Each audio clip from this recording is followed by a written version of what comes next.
I wouldn't consider myself either naive or particularly optimistic person. I don't think I'm either of those. But this is actually an idea, this is one of the only ideas that I've ever found that I really believe to be rock solid. I actually think that it's true. And it's very optimistic because it says you can use your sense of meaning to calibrate your progress through life. But there's rules. You have to aim at the highest possible good that you can conceive. Now, and that's subject to update, because what the hell do you know? But you start by aiming at the star you can see rather than the dimmer one that you can't yet perceive. And then you decide that you're going to do that honestly, right?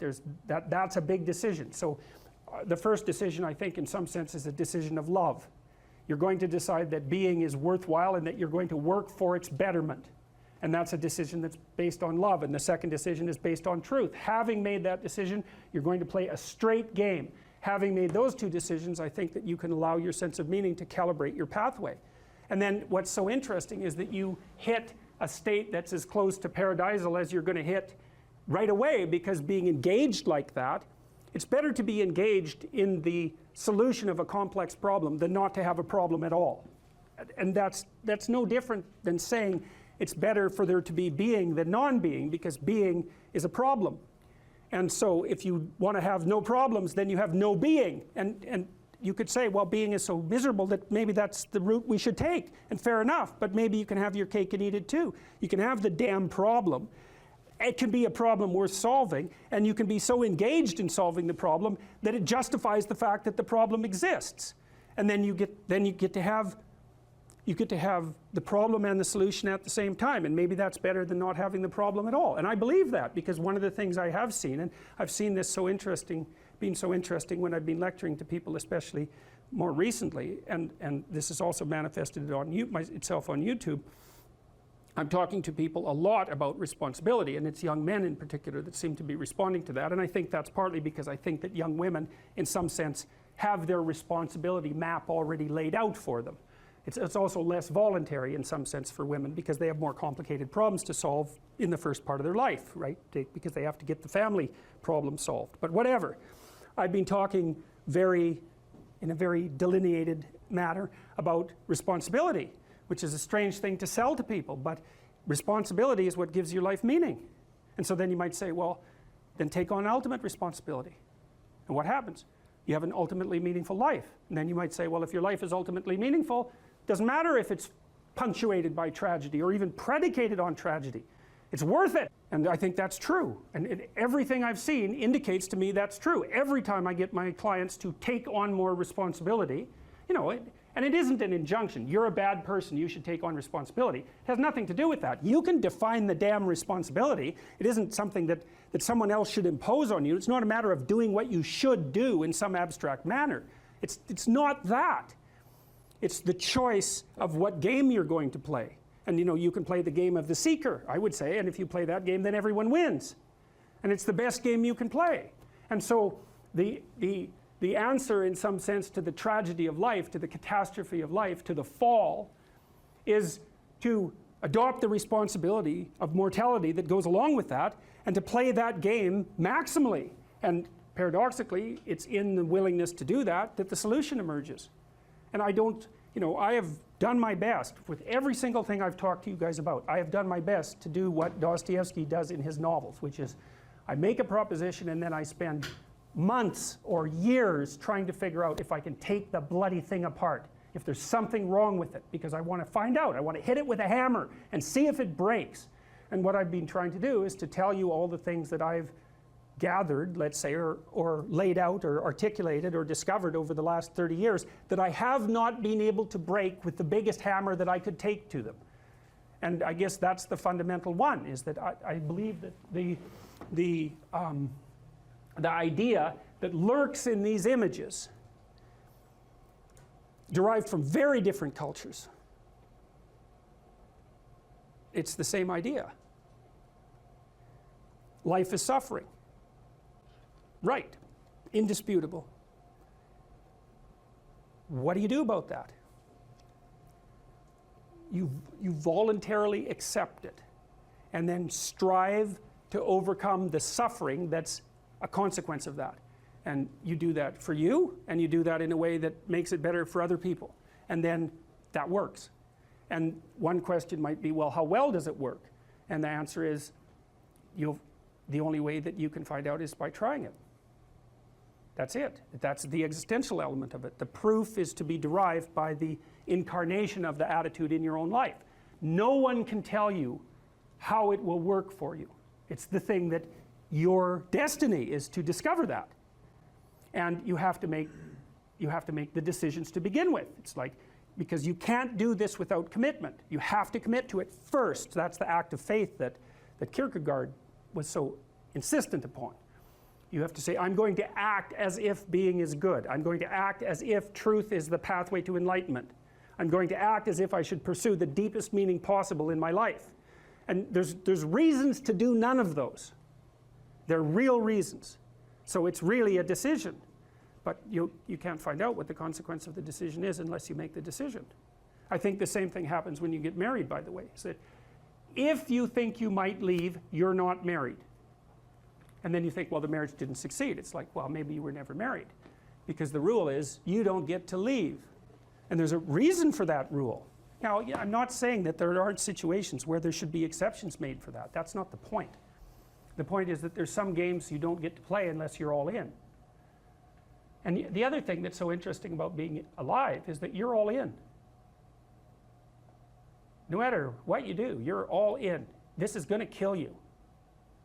So I think you might as well play the most magnificent game you can while you're waiting. Because do you have anything better to do? Really? Why not pick the best thing possible that you could do? Why not do that? Maybe you could justify your wretched existence to yourself that way. I think you could. That's what it looks like. You know, people find such meaning in the responsibilities they adopt, it stops making them ask questions about what life is for. If you have a newborn child, for example, like unless you're really in a bad way, psychotically depressed, or maybe your personality really needs some retooling, you stop thinking about anything but ensuring that that baby is doing well. And if someone comes along and asks you an existential question about your commitment to that, the right response is, why are you asking me such stupid questions when this is manifesting itself right in front of your eyes? Like, how blind can you be? That isn't a time for questions about the meaning of life. The answer is right in front of you. And if you can't see it, it's not because life has no meaning, it's because you're blind. I mean, that's what the image of the Virgin Mother and the child is all about. It's like, what's the answer to the meaning of life? Here's an answer. It's like, well, I'm going to criticize that. Well, go right ahead. You know, it's like what you're like a what do you call that? A termite gnawing on a temple. There's no utility in that sort of criticism. It's blindness. And it's the same thing with regards to the path of the hero. It's like it glistens in front of you and you can criticize it. It's like, fine. Put the cart before the horse and see how far you get. So I thought, to bring full closure to the class, I was trying to solve this terrible puzzle that confronted me and many other people about how it was that human beings got themselves in such a tangle about what they believed. Such a tangle that we were pointing the ultimate weapons of destruction at one another, which, by the way, we are still doing. And I thought, okay, well, I understand that. We need our belief systems. They orient us. And that means there will be conflict between belief systems, and that can be a catastrophe. And that's being played out everywhere, again, in very many ways. What's the solution to that? Well, one possibility is there's no solution. It's just mayhem all the way around. Could be the case. But it seemed to me, as I delved into it, that the proper solution to that was to live properly as an individual, because you're more powerful than you think. Way more powerful than you think. I mean, God only knows what you are in the final analysis. You're blind to your own weaknesses, but you're also blind to your own strengths. And so then I think, well, if you got your act together, it'd be better for you, and instantly it would be better for your family, assuming they wanted you to get your act together, and not everyone does, and then it would be better for the community. It's like, how far could you take that? If you stopped wasting time, and if you stopped lying, and if you oriented yourself to to the highest possible good that you could conceive of, and you committed to that, how much good could you do? Well, I would say, why don't you find out? So that's what I think you should do. You should find out. You don't have anything better to do. And there's nothing in it, as far as I've been able to tell, there's nothing in it but good. So maybe you could sort yourself out so that you wanted nothing but the good. And then maybe you could help make that manifest in the world. And maybe we wouldn't have all these terrible problems then. At least we'd have fewer of them, and that would be a start. So it's the answer to the problem of humanity is the integrity of the individual. That's the answer. So, and states that are predicated on that realization are healthy. So, and states that aren't are doomed to stagnation and catastrophic collapse. And personalities that are predicated on self-tyranny and the tyranny of others are doomed to collapse. So, and then you think, well, what's the barrier? And the barrier is, are you willing to accept the responsibility? And part of the answer to that is, reduce the damn responsibility until it's tolerable. You don't have to fix everything at once. You could just start by fixing the things that you could fix. Or you could even do it more. You could do it with even less self-sacrifice. You could start by fixing only the things that you want to fix. God, you can get a massive way that way. So do it. See what happens. That's what you should have been taught in university right from the beginning. It's like, aim at the highest good. Tool yourself into something that can attain it. And go out there and manifest it in the world. And everything that comes your way will be a blessing. And so all you have to do is give up your resentment and your hatred. I know that's a hard thing to give up because you have plenty of reason for it. That's probably a good place to stop. So it was a pleasure.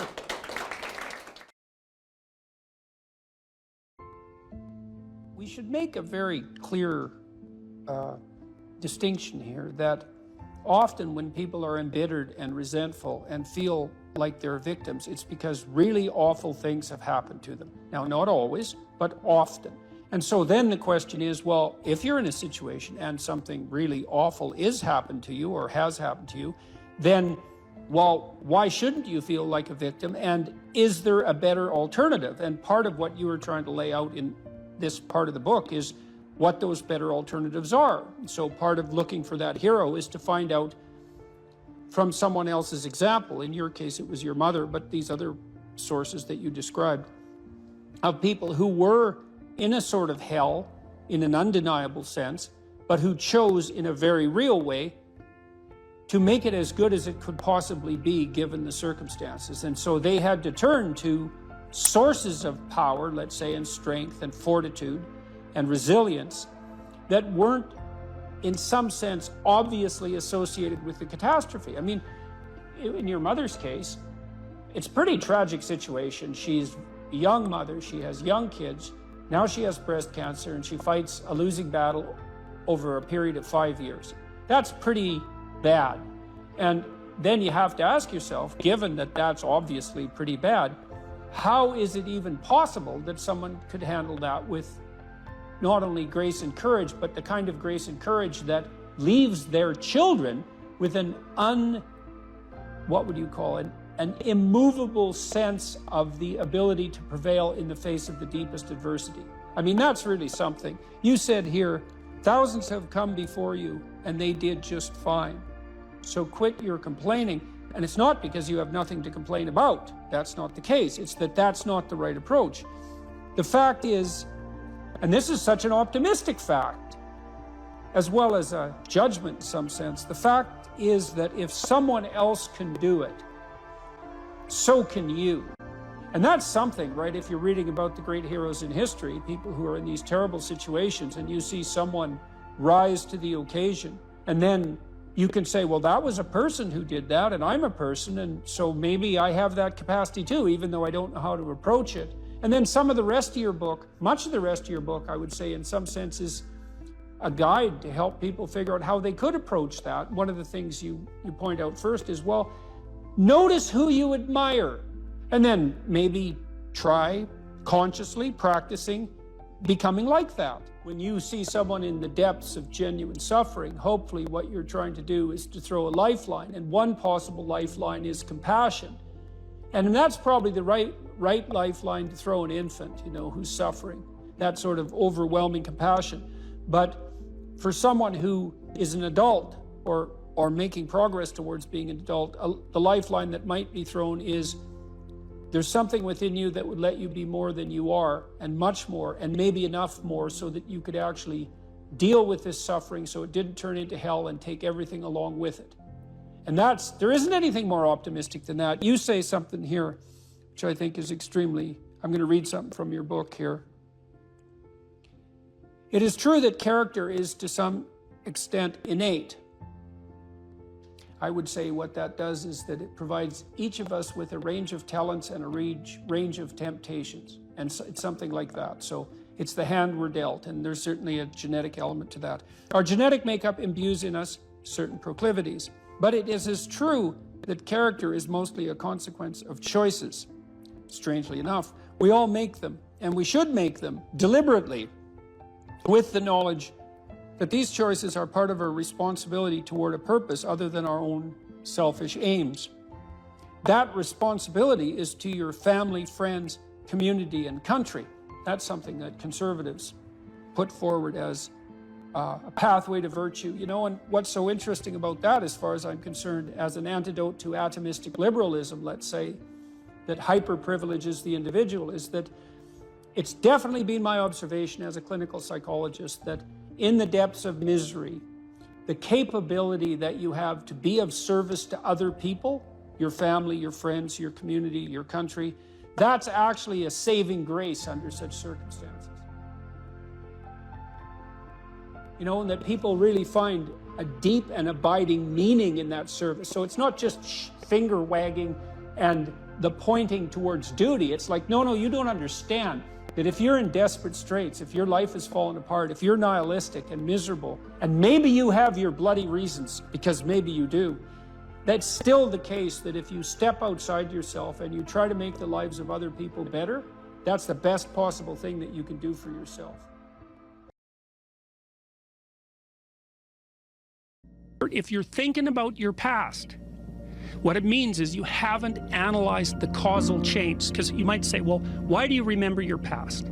Well, you might say, well, it's in order to have an objective, you know, record of the past. It's like it has nothing to do with that. There's only one reason you remember the past, and that's to be prepared for the future. That's why you remember the past. And so what you're supposed to do is take the past and extract out from it wisdom. And wisdom is the ability to avoid stumbling blindly into ditches. Here's a time in my past I stumbled blindly into this horrible ditch and terrible things happened to me. You need to take that apart. You need to figure out, how was it that events conspired with your participation, voluntarily or involuntarily, so that that terrible consequence emerged. You need to know why that happened and how you could react differently in that situation. And as soon as you do that, your brain will leave it alone. It won't obsess you about it anymore, because the anxiety-producing parts of your brain are basically trying to tell you where there are obstacles in your environment. Don't go there, there's fire. Maybe you could master the fire, right? Then you're a wielder of fire, you're not just a victim. And lots of situations are dangerous or not dangerous depending on your level of mastery, right? Life is like that. And so a negative emotion that's associated with a memory is something that's crying out for mastery, and writing can really help with that. You're reorganizing your brain when you write autobiographically. Imagine memories can be stored at different levels of your brain, from sort of primordial reptilian image-laden areas that are very emotional, up to finely articulated plans for your future life. Well, you want to take everything that's negative and emotional and transform that into a fully articulated vision for your future. And that frees you of your past. You shouldn't be thinking about your past. I mean, maybe if you're 80 and, you know, you're going over a well-spent life, that's a whole different thing. But if you're 30, 35, or 20, and most of the time you're thinking about your past, it's like your soul is trapped back there. You need to free it through investigation. And the metaphysical language is appropriate, because that is, in a sense, what you're doing. You're trapped in the past. It's like you got to break free of that so you can use all your resources to move ahead into the future.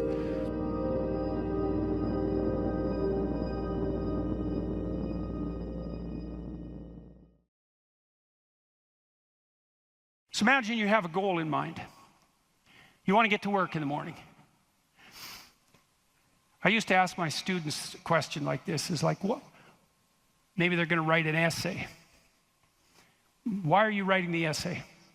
Why are you in class? Well, I'm in class because I need this class because it's part of my major.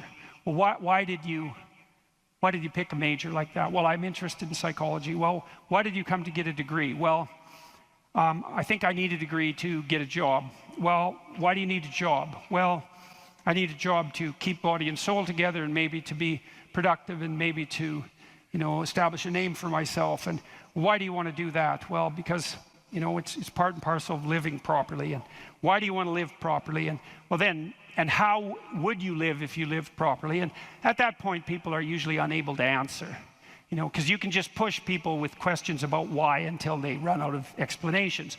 But the point is that you're always doing whatever you're doing because what you're doing is nested in a sequence of goal-directed actions. And those can be more or less sophisticated. If you're not very sophisticated at all, the nesting might be like 2 structures deep. You know, maybe you're, I don't know, you're bored and you want to go get drunk, you know, and why? Well, because you don't want to be bored. And if someone pushes you a little farther than that, you hit them. And, you know, you don't want to delve into it. But if you're sophisticated, you have a pretty good hierarchy of answers. So you might say, well, why do you want to be a productive and generous citizen? And like I said, people usually bottom out there. But you could say, well, that's part of reciprocal altruism. And if I'm productive and generous, then that'll encourage other people to be productive and generous. And if we're all productive and generous together, then there'll be more for everyone, and we'll all get along better, and we'll get along for a longer period of time, and that'll make us all more stable, and that'll make our societies better. And then you might say, well, why is that relevant? You might say, well, because the alternative to that is something like a descent into something approximating hell, and so that's part of a reflection of the divine order and the eternal battle between good and evil. And then you could push it farther than that, and you could say, well, are you going to be on the side of the redemptive hero, or are you going to be on the side of the eternal adversary? Like, you can keep digging down farther and farther, and the farther down you dig, the more you get down into what you might describe as the implicit religious substrate. And it's very much useful to know that and to make as much of that conscious as possible. So now imagine that you've come to this talk tonight because you've decided to aim up. And maybe you haven't formulated that precisely explicitly, but something is driving you in this direction. And then you come to the talk and you find out that I'm talking about something that isn't what you expected, and it doesn't seem to be moving you along on your pathway forward to that end. And what's going to happen is you're going to be disappointed. And you might be anxious too. You're going to be disappointed because disappointment signals that you're experiencing something that's not relevant to the goal that you are attempting to pursue, and that might in fact be interfering with it. That's what negative emotion does.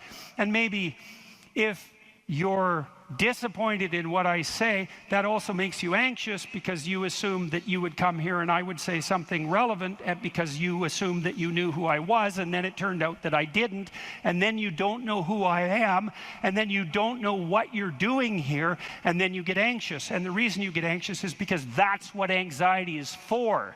It tells you when the pathway to your goal has been disrupted. So multiple pathways have now emerged. So imagine you're driving your car to work and it quits.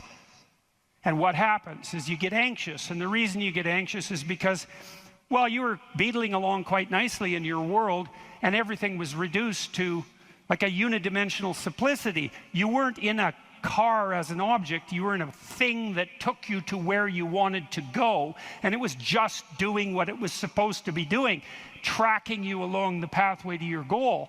And then it fails and you're off on the side of the road and you get anxious because how the hell are you going to get to work? And what if you don't get to work? And is your boss not going to be very happy with you? And maybe this is the third mistake you've made this week. And what if you get fired? And weren't you an idiot for buying this car? Maybe you shouldn't have a car at all. Maybe you should have walked to work. And, you know, maybe you should take a bicycle because after all, that would save the planet. And, you know, and maybe now you have to take your car to a mechanic. But the last time you went to the mechanic, you got ripped off because you're too stupid about vehicles to manage one, and you're kind of stupid about technology in general. And aren't you stupid? And maybe you're too stupid, and isn't your wife going to?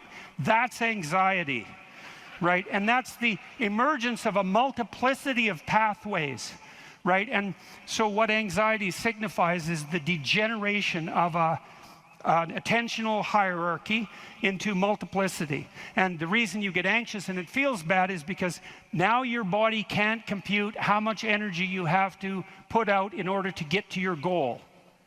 And so you can't organize the world. You're apt to use more resources than you'll replenish. And if you continue to do that, then you'll die. And so anxiety is a signal that complexity has reemerged, chaos. That's the eternal dragon of chaos. Chaos has reemerged because your narrative has collapsed. And so that's negative emotion. That's what negative emotion signifies, is that it's the collapse of an organizing narrative.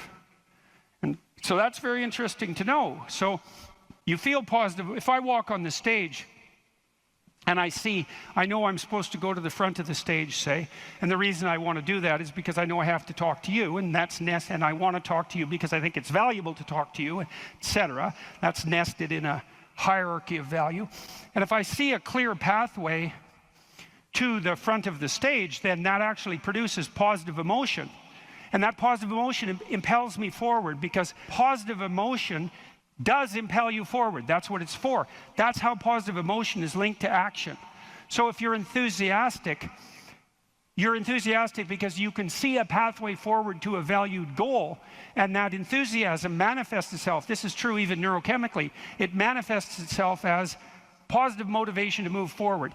And not only that, if you're moving forward and it's working, your brain tracks the fact that it's working, and then that's linked to dopamine release, by the way, which is what cocaine releases. It's linked to dopamine release. And the other thing your brain is doing, even when you're just walking to where you want to go, if you're successfully walking there, your brain tracks what you're doing. There's circuits that are activated while you're doing it. And if what you're doing results in the result you desired, then the dopamine floods those little neurons that are active, and it makes them grow and flourish. And so as you practice something that's working, the circuit that is activated as you're practicing is bathed in dopamine, and that makes it stronger. And that feels good. It's growth. It's part of positive emotion. And so the positive emotion moves you forward, but also encourages you to develop a habit of that practice. And so one of the things I would bloody well say is, don't make a habit of pursuing things that aren't good for you, because you build that into you. That's what happens if you become addicted to something, you know. You build a little monster inside you that's grown. It's there. It's after one goal, despite everything else. Not a good outcome.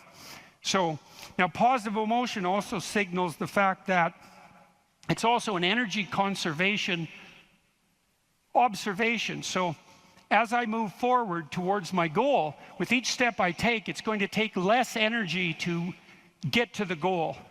And so that means that positive emotion signifies, what would you say? It signifies the increasing efficiency of your action as you move towards a goal. So negative emotion signifies the fact that things have got too complex for you to manage, and positive emotion signifies that you're approaching your goal and that there's less demand on energy output with every step forward. And so that's emotion. And that's pretty much worth knowing. And then what happens when you're watching a movie is you infer the goal of the protagonist, or the villain for that matter. You infer the goal of the character that's being portrayed on the screen, You adopt that goal as your own, then you play out the emotions in your own body, which mimics the structure what would you call, the character that's being portrayed on the screen, and you live that all out inside you. And that's also how you understand other people. Right? You don't listen to someone and then figure out what they're saying and then infer what they're thinking. That isn't how it works. What you do is you listen to someone till you figure out what they're up to. As soon as you figure out what they're up to, you can adopt that frame of reference. As soon as you adopt that frame of reference, you have the same emotions. And that's what makes you united. And so that's so interesting. And so then you think, look, there's 5,000 people in here. If there were 5,000 chimpanzees, you guys would be tearing each other into shreds, because no one would be able to know what anyone else was up to. But because all of you are here paying attention to the same thing in the same way, you have virtually identical emotional states, and that means instantly your behavior is rendered predictable to one another. And there's no difference between that and peace. They're the same thing. And so what that means is that one of the predicates of a civil, productive, and peaceful society is that everyone inhabits the same narrative.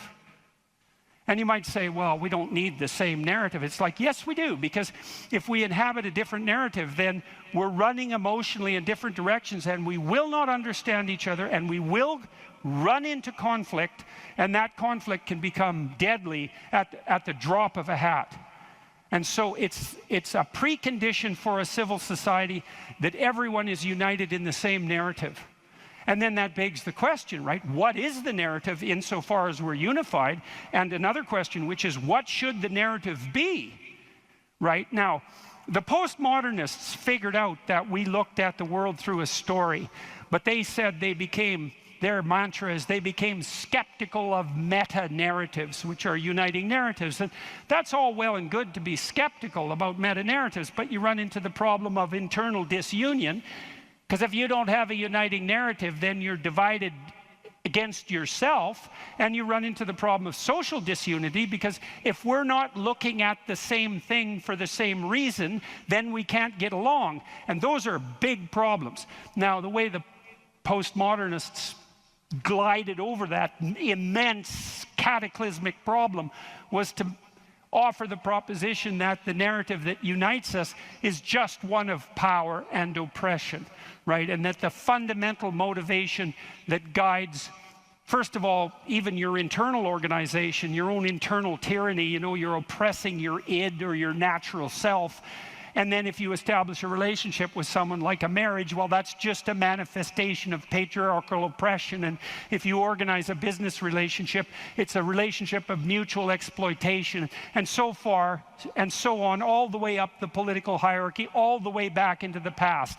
A more dismal view of human existence couldn't possibly be formulated. And I always think about it as a kind of implicit confession. It's like, so you think the world's all run by power, do you? Okay, I know what game you're playing and attempting to justify, and it's completely bloody preposterous, because first of all, if you tyrannize yourself, you're going to be one miserable creature. Plus, you're going to rebel constantly, as you already know. I'm sure all of you have tried at one time or another in your life to force yourself to do something with a whip, so to speak, and what you instantly find is that you're so condemned to be free that you'll even resist your own tyranny, right? Try telling yourself to do something and see if you do it. I'm going to go to the gym. That's New Year's. I'm going to the gym 3 times a week, 2 hours a day. It's like, no, you're not. You're going to last like 3 days. And then you're going to find an excuse. The rebellious part of you is going to find an excuse, then you're not going to do it. And it's a bloody mystery, isn't it? Because you'd think you could tell yourself what to do. Because otherwise, who are you? You're the part that told yourself what to do, but you don't listen, so what the hell's that part? That's you, that's for sure. So you can't even tyrannize yourself with any efficiency. And then if you're married, men, you're married, try tyrannizing your wife and see how well that works. And like, it might work for 10 minutes, but she's not as big as you, but she's a lot sneakier. And so And you have to wake up with her tomorrow morning. And so even if you do win the fight, which you won't, she's going to bloody well take it out on you the next day, and no wonder. And so you're bound in that relationship by the necessity of continual iterative interactions, right? And they have to be moderately peaceful, or you're going to tear each other into shreds. And if it's constant conflict, you're both going to just exhaust yourself and die. So how the hell is that going to work? So it has to be at least mutually reinforcing. And maybe if you really got it together well, you could interact with each other in a way that improved your interactions across time. And maybe you're wise enough so that if you were on that track, the way you would experience that in the moment would be as exactly the kind of relationship you'd want to have with someone. And that would be something like the spirit of play and romantic love. And that would be the manifestation of an instinct that orients you across time properly in a relationship in the moment. And that's such a wonderful thing to know, right? That instinct for play and romantic love might be the voice of the wisest instinct you have, the deepest orientation to meaning that you have. You know, because there's nothing more delightful in a marriage or in a family, if you have children, than to be able to engage in something like voluntary play. And you know, if you could have the world set up the way you would want it to, if you had any sense, wouldn't it be something if mostly what you did was something akin to play? And that's equivalent. Christ in the Gospel says, know that unless you become like a little child, you'll never enter the kingdom of heaven. And what does that mean? It means to rediscover that intense immersion in life and that capacity for play that characterized us all as children that we can't maintain because we have to mature, but that we could rediscover as adults if we were sufficiently wise and careful. And so, and then, you know, if you have friends, it's like, well, you tyrannize your friends? Well, then you don't have friends. You're just a bully with henchmen. And as soon as you stumble, they're going to stab you in the back because you surrounded yourself with craven psychopaths. And they're just going to wait for the moment to take you out. That's not a friendship, obviously. And if you're running a business, and those of you who've run businesses who have a clue know this is true, it's like, what happens if you rip off your customers? Well, you can get away with it once or twice, but word gets around in no time flat, and then you're just done and bitter and resentful because your idiot machinations didn't work. But if you engage in fair trade and you're reliable and you deliver what you promised and you're half decently good to your employees and the people that you work for, then they're going to be pleased with you, and they're going to come back and they're going to talk to their friends about how well you did, and you're going to flourish. And none of that's arbitrary. You know, that's all guided by the manifestation of a certain form of attentional priority, right? You go to your customer's house, maybe you're a plumber, and the first thing you do is you listen to their damn problem. And so at least you have enough sense to engage in dialogos, right?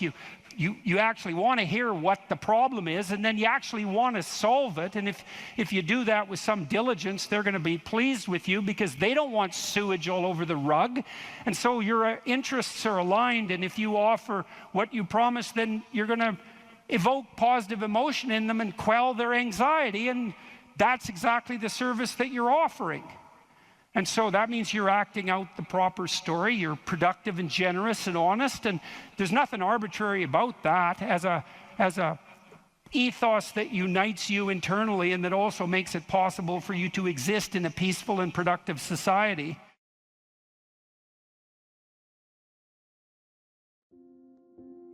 If you could have what you wanted in this moment and I could deliver it, what would it be? How much of the mess that you see around you would vanish if the mess that you could put straight was put straight? You know perfectly well that if you put your mind to it and you make the proper sacrifices, there are things you can set straight. What advice do you have for a young man in his 20s? Make a plan. Look at what you're interested in. Get disciplined about something. Allow for the possibility that you have something important to contribute to the world, and that the world would be a lesser place without that contribution. Don't be afraid of taking on responsibility. It's where you find what sustains you in your life. You can take on too much responsibility. You have to be cautious in that regard, but that's a less common problem than not taking on enough. A lot of the things that people regard as traps are actually the means to their life. You have to understand that you're not your own servant, so to speak. You're someone that you have to negotiate with, and you're someone that you want to present the opportunity of having a good life to. And that's hard for people because they don't like themselves very much. You have to believe that your action has some redemptive possibility, because why would you do it otherwise? And you might say, well, I kind of believe that. It's like, well, that's not good enough. You know, you kind of got to throw yourself all into it. And what's the cost anyways? It's not like you're going to get out of this alive. So you're pretty much all in, whether you want to be or not. And maybe if you were voluntarily all in, things would be a lot better than they are.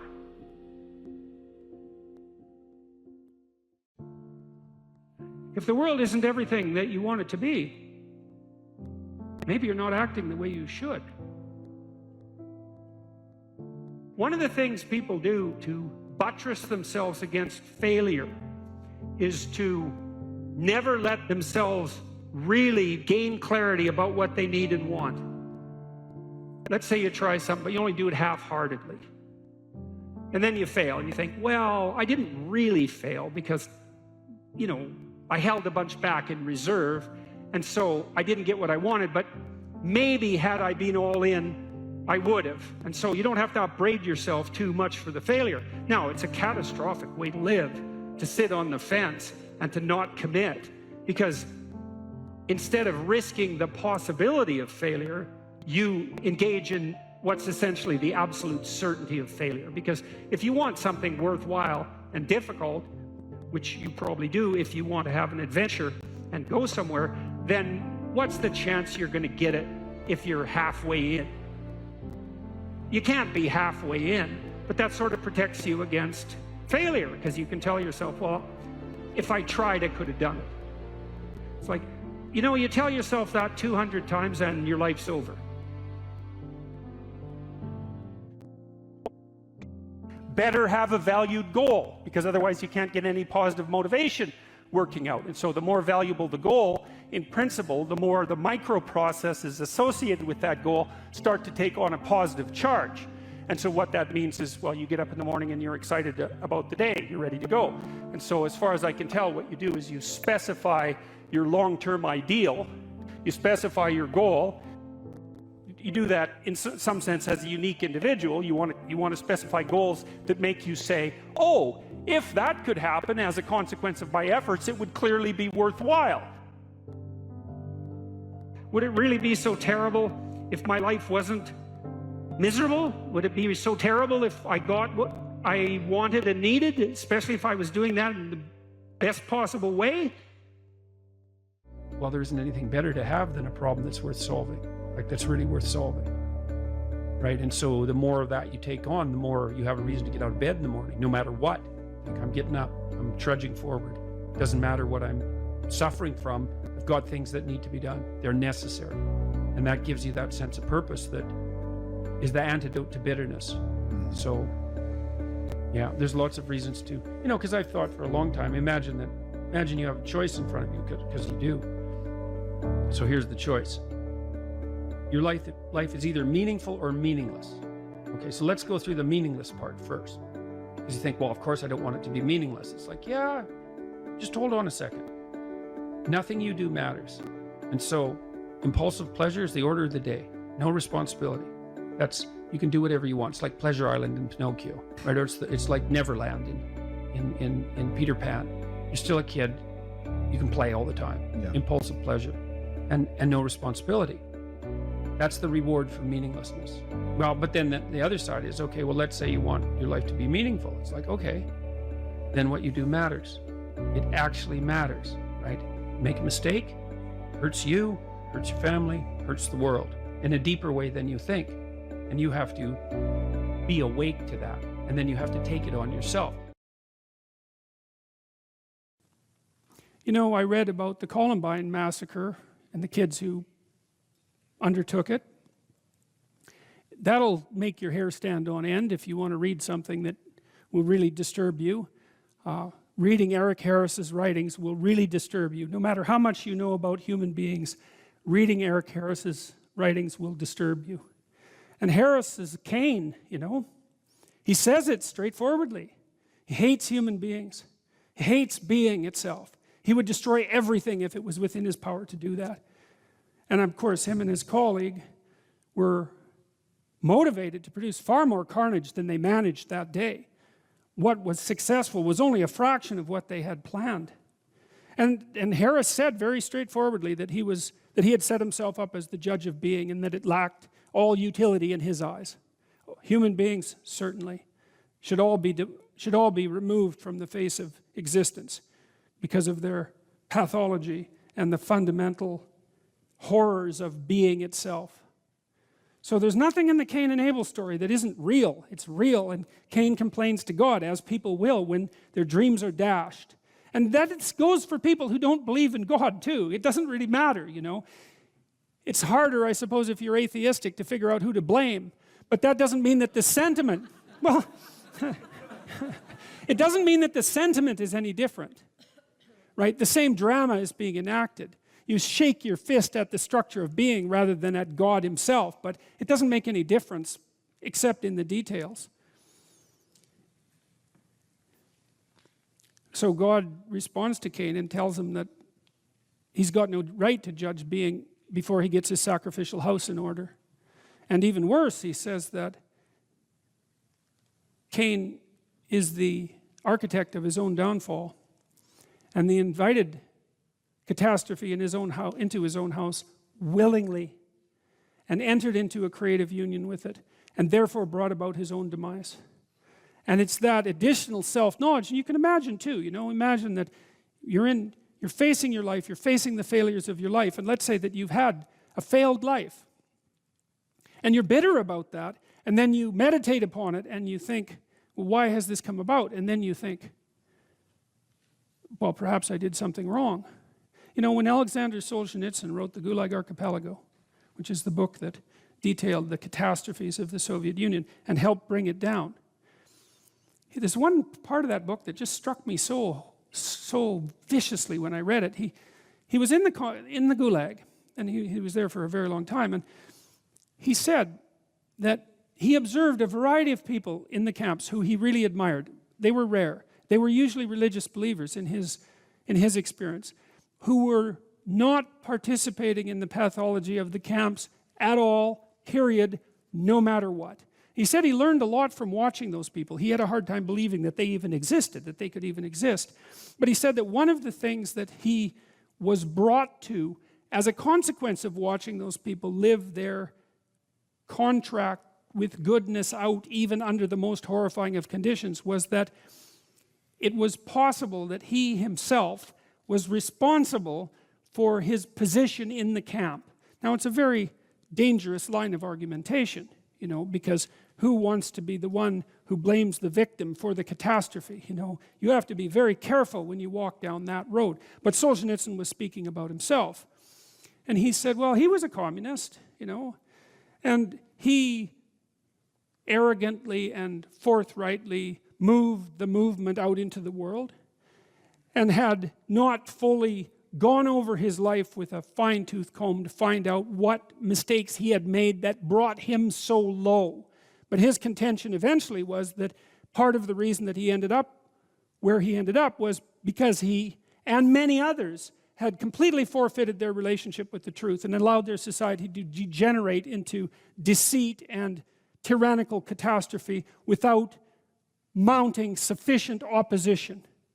And so he decided when he was in the camps to straighten himself out bit by bit, and that culminated in the production of the Gulag Archipelago, and that book really demolished once and for all any moral credibility that the communist totalitarian systems had left.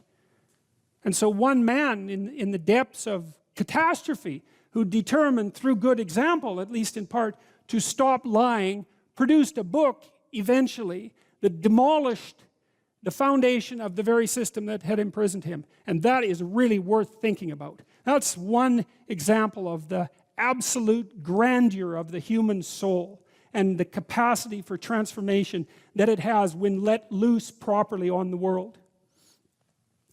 So let's say you're conceptualizing your own failure, you know, and you meditated on it and you come to the conclusion that God forced Cain to. Hey, not only have things not been going very well for you, but it's actually your fault. And not only that, you brought it on yourself. And not only that, you knew it all the time. Well, then you might think you'll wake up and fly right? You'll get your wings in order and fly right, but there's no reason to assume that at all, and that's not what happens to Cain. That just makes him more bitter, right? And you can understand that if you think about it just for a second. It's like bad enough when something horrible happens to you, but then to have to swallow the additional pill, right? To have to take in the information that you could have done something different. It was avoidable, and you knew it at the time, and you decided to do it anyways. And I think people are in that situation a lot more often than anyone is willing to admit. You know, you have that little voice in the back of your head that says, don't do it.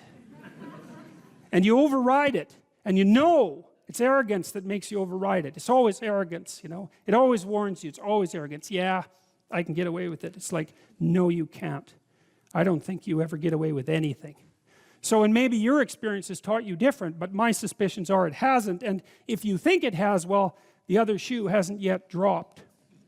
So Cain doesn't take the opportunity to let God's wisdom reorient his character. And that could have been the outcome.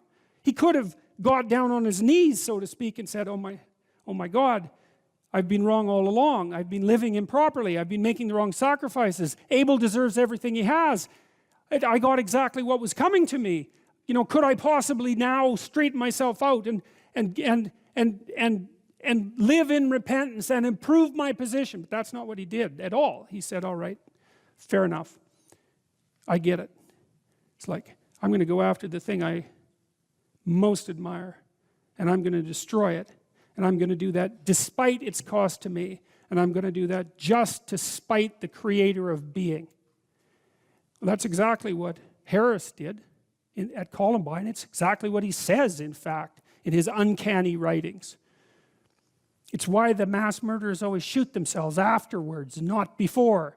Because you might wonder, if you're so upset with the structure of being, why you don't just commit suicide in your basement? Why do you have to go out and mass murder before you top it off with a gun to your forehead? Well, you don't make the point as effectively if you just commit suicide in your basement. It's like, well, my life means nothing to me, but neither does anyone else's, and neither does the structure of being itself, and I'll take all my revenge as much as I possibly can, and then just to show you how little I care, I'll cap myself off at the end. And I would say also, people say all the time, I don't understand how that could happen.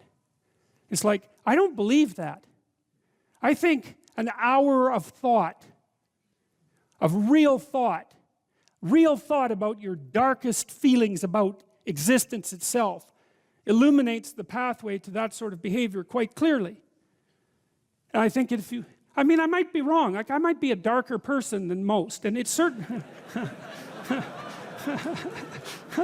Okay.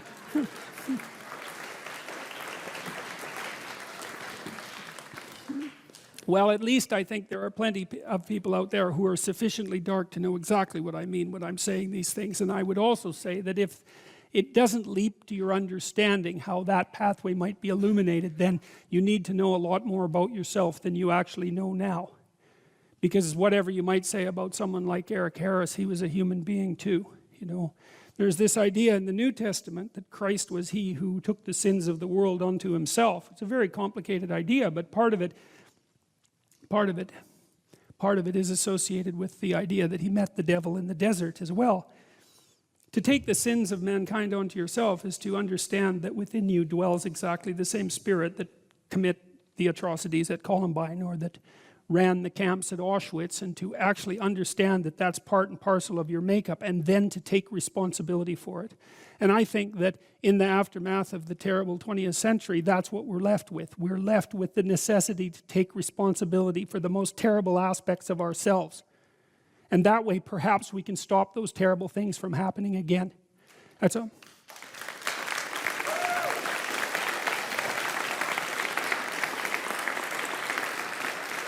And that also means, you know, that you don't look for the, what would you call it? The purveyor of malevolence outside yourself. right? It isn't someone else, even though sometimes it's someone else. You know what I mean. It's like there are identifiable perpetrators, but that's not precisely the point. The point is something more like that the proper place for the encapsulation of that malevolence, at least the proper place to start, is within the confines of your own existence, and then perhaps within the confines of your family. And that way you're not a danger to those that you misapprehend as malevolent and evil, because you won't get your aim right to begin with. You'll identify them improperly, and you'll take your revenge in a manner that allows you to omit your own responsibility, to act out your unconscious desire for revenge, and to move the world just that much closer to hell.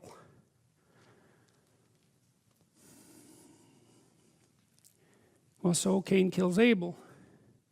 And then Cain gives rise to his descendants, one of whom is the person who's the first artificer in weapons of war. And then comes the flood, right? Which seems perfectly, miraculously reasonable to me, because what those stories do, it's so amazing that the story of Cain and Abel segues into the story of the flood, because it is the case that the catastrophes that beset society can best be conceptualized as the spread of individual pathology into the social world, and the what would you call the magnification of that pathology to the point where everything comes apart. And I truly believe that if you familiarize yourself with the last 100 years of history, that that's the conclusion that you would derive. And the people who are most wise that I've read who've commented on that say the same thing over and over, which is the key to the prevention of the horrors of Auschwitz and the Gulag in the future is the reconstruction of the individual soul at the level of each individual. And that's a terrible message because it puts the burden on you. But it's an amazing message because it also means that you could be the source of the process that stops that catastrophe and malevolence from ever emerging again. And you know, it's hard for me to imagine that you have anything that could possibly be better to do with the time that you have left. That's that willingness to gaze into the abyss, which is obviously what you were doing when you went to Ukraine. It's like, it's gazing into the abyss that makes you better. The thing is, and this is maybe where Nietzsche's idea is not as differentiated as it became. Sometimes your gaze can be forcefully directed towards the abyss, and then you're traumatized. If it's involuntary and accidental, it can kill you. The more it's voluntary, the more transformative it is. And that's part of that idea about facing death and hell. It's like, can you tolerate death and hell? And the answer is, this terrible answer is, yes, to the degree that you're willing to do it voluntarily. And then you might ask, well, why should I have to subject myself to death and hell? I'm innocent. And then the answer to that is, even the innocent must be voluntarily sacrificed to the highest.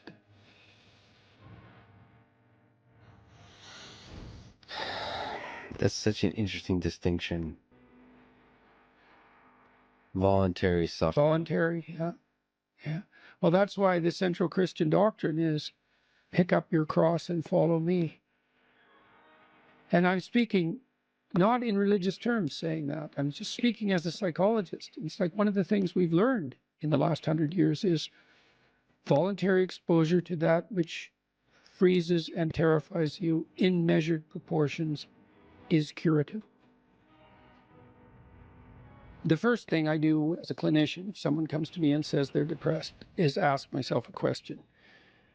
Well, what does this person mean by that? So I have to find out, like, because maybe they're not depressed, maybe they're hyper anxious, or maybe they're obsessional. Like there's various forms of powerful negative emotion. So they need to be differentiated. But then the next question you have to ask is, well, are you depressed? Or do you have a terrible life? Or is it some combination of the two? So if you're depressed, as far as I can tell, you don't have a terrible life.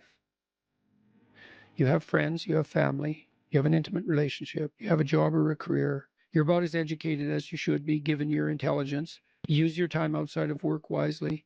You're not beholden to alcohol or other temptations. You're engaged in the community in some fundamental sense, and all that's working. Now, if you have all that and you're feeling really awful, you're either ill or you're depressed. And so then sometimes there's a biochemical route to that, treatment of that. My experience has been as a clinician is if you're depressed, but you have a life and you take an antidepressant, it will probably help you a lot. Now, maybe you're not depressed. Exactly. You just have a terrible life. What does that look like? You have no relationship. Your family's a mess. You've got no friends. You've got no plan. You've got no job. You use your time outside of work, not only badly, but destructively. You have a drug or alcohol habit or some other vice, pornography addiction. You're completely unengaged in the surrounding community. You have no scaffolding whatsoever to support you in your current mode of being or you move forward. And then as a therapist, well, you do two things. Well, if it's depression per se, well, like I said, there's sometimes a biochemical route, a nutritional route. There's ways that can be addressed. It's probably physiological if you're, at least in part, if you're depressed but you have an okay life. Sometimes it's conceptual. You can turn to dreams sometimes to help people because dreams contain the seeds of the potential future. And if your person is a real good dreamer and you can analyze dreams, that can be really helpful. But that seems to be only true for more creative people. And for the people who just have a terrible life, it's like, okay, you have a terrible life. Well, let's pick a front. How about you need a friend, like one sort of friend. Do you know how to shake hands and introduce yourself? I'll have the person show me. So let's do it for a sec. So, yes, hi, I'm Jordan. And people don't know how to do that. And then they can't even get the ball rolling. For the listener, Jordan just gave me a firm handshake. Yeah, as opposed to a dead fish. You know, and there's these elementary social skills that hypothetically, if you were well cared for, you learned when you were like 3. And sometimes I had lots of clients to whom no one ever paid any attention. And they needed like 10,000 hours of attention. And some of that was just listening because they had 10,000 hours of conversations they never had with anyone. And they were all tangled up in their head.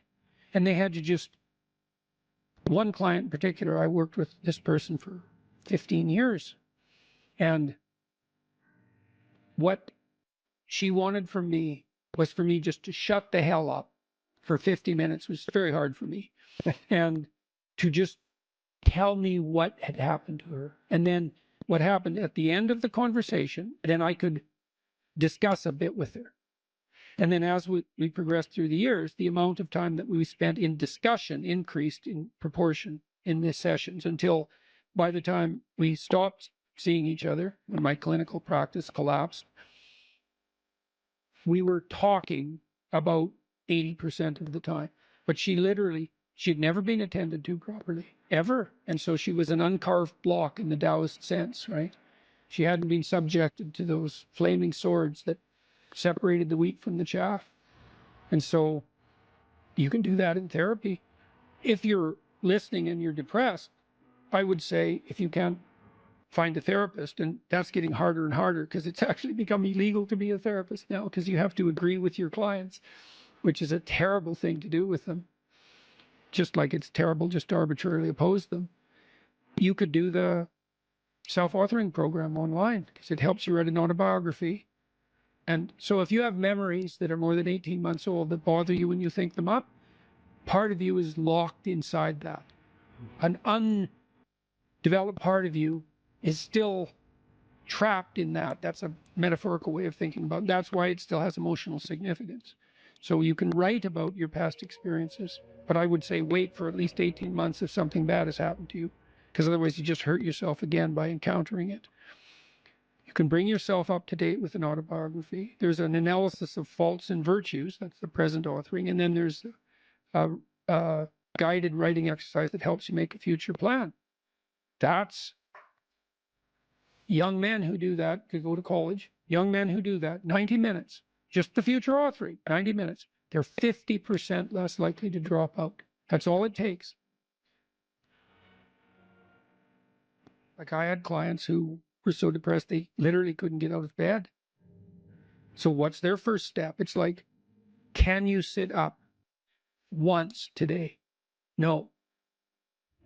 Can you prop yourself up on your elbows once today? Like you scale back the dragon till you find one that's conquerable, that moves you forward. There's a rubric for life. Scale back the dragons till you find one conquerable, and it'll give you a little bit of goal, commensurate with the struggle. But the plus side of that, because you think that, God, that's depressing. You mean I have to start by sitting up? Well, you do if you can't sit up. But the plus side of that is it's the Pareto distribution issue, is that aggregates exponentially increase. And failures do too, by the way, but aggregates exponentially increase. So once you start the ball rolling, it can get zipping along pretty good. This person that I talked about was incapable of sitting with me in a cafe when we first met, just talking, even though I was her therapist. But by the end, she was doing stand-up comedy. So, it took years, but still, most people won't do stand-up comedy. That's quite the bloody achievement. She would read her poetry on stage too. So for someone who was petrified into paralysis by social anxiety and who had to start very small, it was a hell of an accomplishment.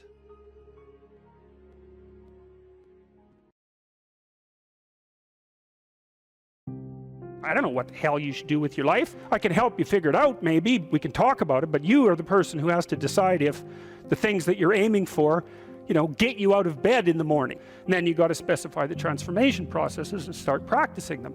And you have to understand that you're going to be bad at it, but it doesn't matter, because bad's fine. Persistent is what you need to be. If you persist, with tiny improvements, if you persist, you win. It's direction that produces primary positive emotion. And so if you need positive emotion to move through life, which you do, because you can't even move without positive emotion, and also positive emotion is a good bulwark against terror and pain. If you need those things, then you need direction, you need a goal, you need a value structure. You let all that nonsense burn away. And you might say, well, I don't know what I should leave behind. And the answer to that is, that's a lie. All you have to do is ask yourself. You'll come up with a list instantly of 100 stupid things that you're doing that you could stop doing. Take on the consequences of error and learn from it, and then you win constantly, because even if something goes sideways, you think there's something to be derived from this. When you're in the world and something objects to you, something that matters objects to you, then in the entire unrealized world is in that thing that objects. It's all tangled up inside it. That's why it's the great dragon of chaos. It's everything that's outside of your conceptual structure. And what is that? It's everything that lurks outside of your walled city. And it's manifested itself like the snake in the garden. And the easiest thing to do is say, I'm not having anything to do with that. But the problem with that is, well, you get your C- and you don't do anything about it. Maybe you're a little bitter and more resentful, and your study habits get a little worse. So the next time you get like a D+, and then you collect a bunch of Fs, and then you stop going to school, and then you stop showering, right? Then you end up jumping off the bridge. And so that's how the dragon eats you when you don't pay attention to it. And so it's no bloody wonder that people avoid, It's really no wonder that they avoid, because error messages contain within them the implicit world. Now, the upside of that is, well, they contain within them the implicit world. And the world isn't all negative. And so maybe you get your C-, and that's actually the best gift you ever got, because somebody finally took you and went, whack, clue in. And so you take that apart and you think, oh, I don't know how to write. I don't know how to think. I've never read anything in my life. My study habits are abysmal, like maybe I'm working at 2% efficiency, which it's like to find that out is so optimistic. I mean, if you're barely hanging in there, but you're only working at 2%, you might imagine what you could have as a life if you're working at like 50%. So So that the C- can be the best gift you ever had, and that's the gold that the dragon hoards. That's exactly what that means. That doesn't prove that you're stupid.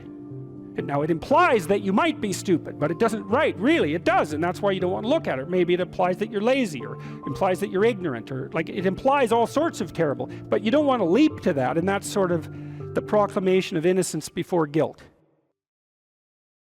You are the thing that is, and you're the thing that becomes, and you should put the thing that becomes at a higher place than the thing that is. That means you also have to allow yourself to shake off those things about you that you might be pathologically attached to, habits and people for that matter, ways of thinking, all of those things.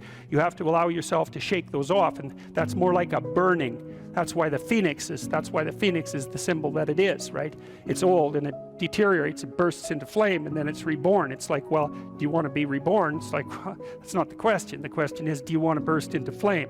And the answer to that generally is no, but that's the wrong answer. The right answer is you let all that nonsense burn away. And so then you look at the micro routines. It's okay, well, I got a C- in this course. Maybe I should study for that course 15 minutes more a day for the next 3 months. And then you ask yourself, do you think you could do that? No, I'm too useless. Okay, how about 15 minutes every second day? You think you could do that? You put it in your schedule, like 15 minutes every second day in the morning. And that's, well, you think, well, what's wrong with me? Well, I'm not very good at managing my study schedule. That's not quite down here at the behavioral level, but it's pretty close, because what you can take an action. You can open up your schedule and you can say, well, I'll mark 15 minutes aside. Then you can practice doing that. It's pretty low level in the hierarchy. It means, well, you're still not a horrible person. You just got to polish up your work ethic. It's like, shut the hell up most of the time. But now and then you don't shut up because it's time to say something. You don't want to make unnecessary enemies, though. Well, you don't want to take yourself apart any more than is absolutely necessary. Develop some of the micro routines on the other side of the personality distribution. So if you're disagreeable as hell, maybe you could start learning how to do nice things for people.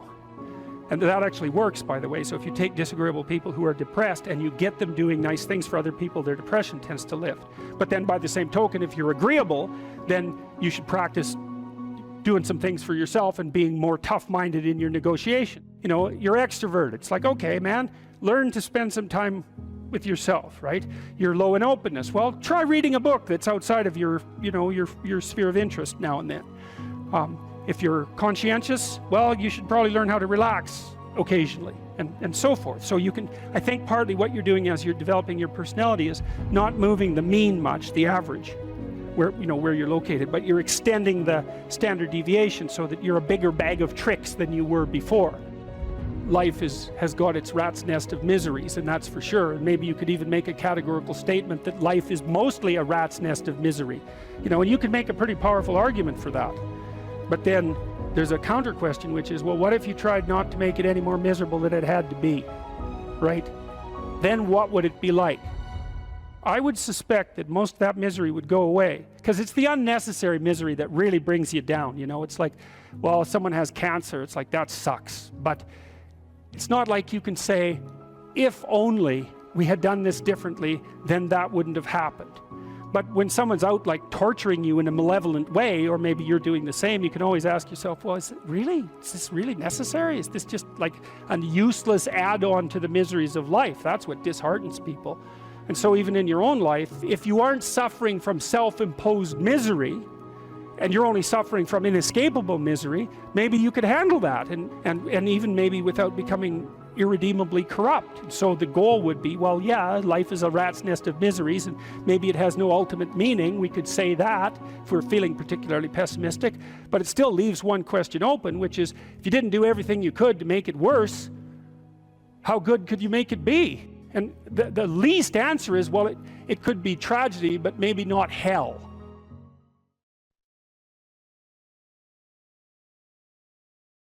You're sitting on the edge of the bed trying to have an honest dialogue with yourself, and the little voice says, it's pretty disgusting in here. And you think, well, I'm way above such trivial niceties as organizing my room. It's like, well, that's pride. That's arrogance.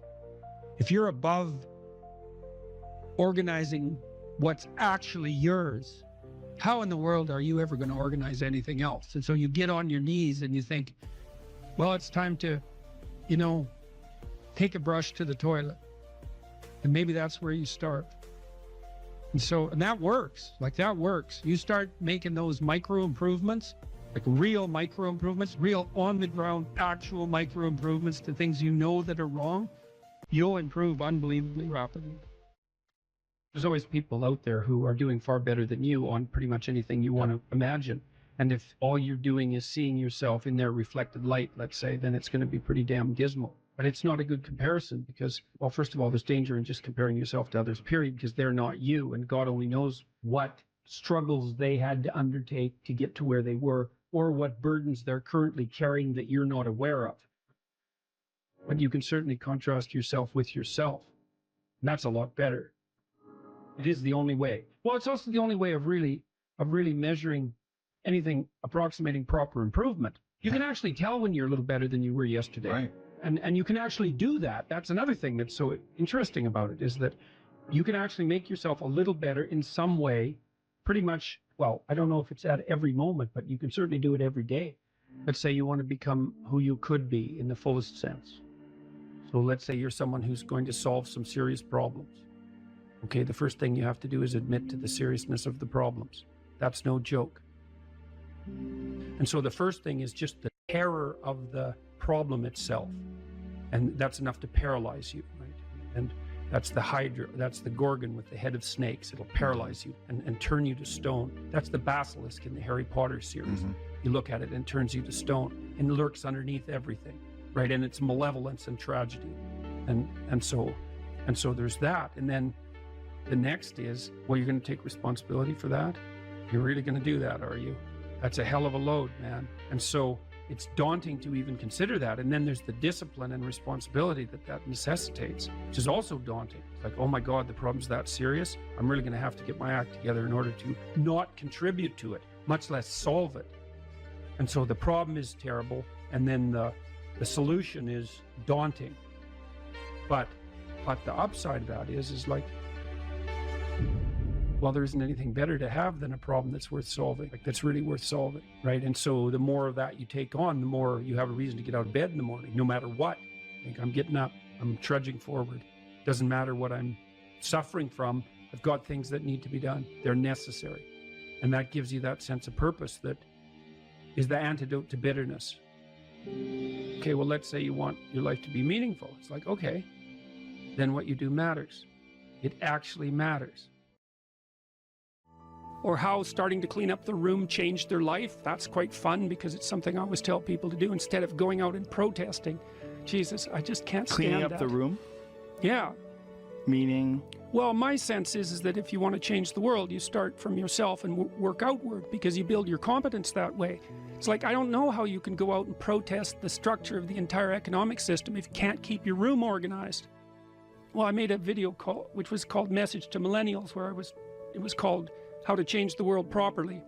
A bit of on the pretentious side, I suppose, but I was trying to produce something that was a counterposition to this idea that what you should do is go out and fix up other people. You know, that's just not right. And there's a New Testament line about that, something about, you know, not worrying too much about the log in your neighbor's eye or about the speck in your neighbor's eye when you have a log in your eye. What would the world be like if people stopped avoiding the things they knew they should do? You know, because the question is, how much are we contributing to the fact that life is an existential catastrophe and a tragedy? How much is our own corruption contributing to that? That's a really worthwhile question. The things you leave undone because you're angry, you're resentful, you're lazy, you have inertia. Well, you consult your conscience and it says, well, you know, that place over there could use a little work. It's the same as working on yourself, and so you clean that up because you can. And then things are a little clearer around you. And you're a little better off because you've practiced a bit, and so you're a little stronger, and then something else manifests itself and says, well, maybe you could like take a crack at fixing me up too.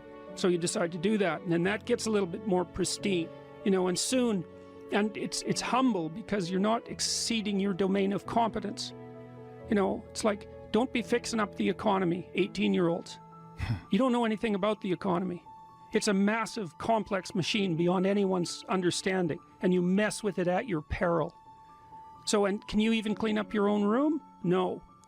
Well, you should think about that. You should think about that. You only have to ask a stupid question once. You ask a stupid question, and if you're in a crowd and you ask a stupid question, 80% of the people in the crowd have the same question. They're just too cowardly to ask. But you ask and then someone actually tells you, you never have to ask that question again. You're no longer stupid. What stupid thing am I doing that I could quit doing? That I would quit doing? Because those aren't the same thing, right? Because you know there's stupid things that you're doing that you're just not going to quit doing because you like them. But there might be something on the edge there where you could stop that. If you want to know something about yourself, sit on your bed one night and say to yourself, you got to mean this, like you got to be desperate. This is no game, this. My life is not everything I want it to be, and perhaps it's not everything that I need it to be. And by need, I mean my life is so unbearable that the suffering that's attendant upon that is make me nihilistic, cynical, bitter, resentful, driving the proclivity to see evil everywhere except within my own heart. Like, these are problems, man. And you ask yourself, you sit on the bed and say, okay, man, I'm ready to learn something. What's one thing I'm doing wrong that I know I'm doing wrong, that I could fix, that I would fix? It's like, you meditate on that, you'll get an answer. And it won't be one you want, but it'll be the necessary one. You know, and it's often something that will point you to small things. Like, that works. You start making those micro improvements, like real micro improvements, real on the ground, actual micro improvements to things you know that are wrong, you'll improve unbelievably rapidly. There's never been a better time for the majority of people to be alive. And the future, although we're vulnerable and terrible things can always happen to us, it's hard to make a case that the future doesn't look comparatively positive. We're becoming extremely technologically sophisticated, and the world is changing at an incredibly rapid rate. And the only way we're going to be able to manage that in a positive way is if each of us, or as many of us as possible, are capable of making wise and careful and truthful decisions. And if we do that, then maybe things can continue to improve. You don't get people to stand up on their own 2 feet and to adopt responsibility if everything is given to them. And that's a real conundrum.